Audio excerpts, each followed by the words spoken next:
ভাঙা হাত নিয়ে কাজ করা কষ্ট। এলাকার অনেকেই তাচ্ছিল্য করে বলেন, ভিক্ষা করে খাও। কিন্তু আত্মসম্মানে বলিয়ান রাজবাড়ির কালুখালী উপজেলার মধুসূদন সাহা ভিক্ষা করতে নারাজ।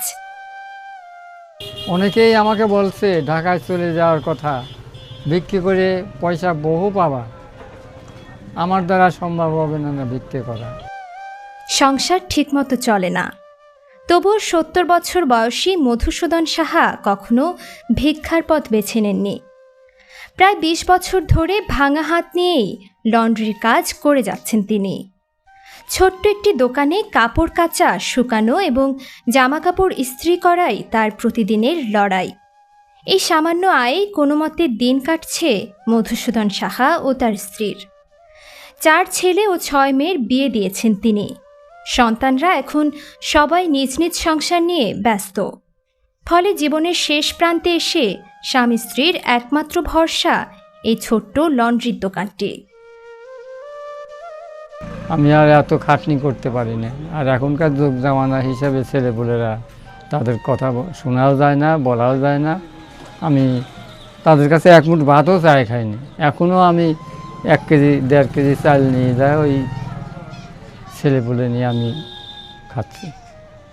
মধুসূদন সাহার পৈতৃক বাড়ি পাবনা জেলার সুজানগর উপজেলায়। পরে জীবিকার তাগিদে তিনি চলে আসেন রাজবাড়ির কালুখালী উপজেলার বোয়ালিয়া গ্রামে। বোয়ালিয়া ব্রিজের পাশেই এখন তার ছোট্ট লন্ড্রির দোকান। এটি তার বেঁচে থাকার একমাত্র অবলম্বন।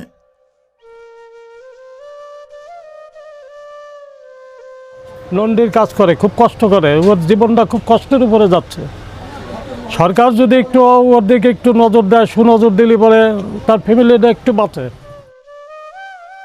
কষ্ট, অবহেলা আর বার্ধক্যের ভার নিয়েও ভিক্ষা নয়, শ্রমী বিশ্বাস মধুসূদন সাহার।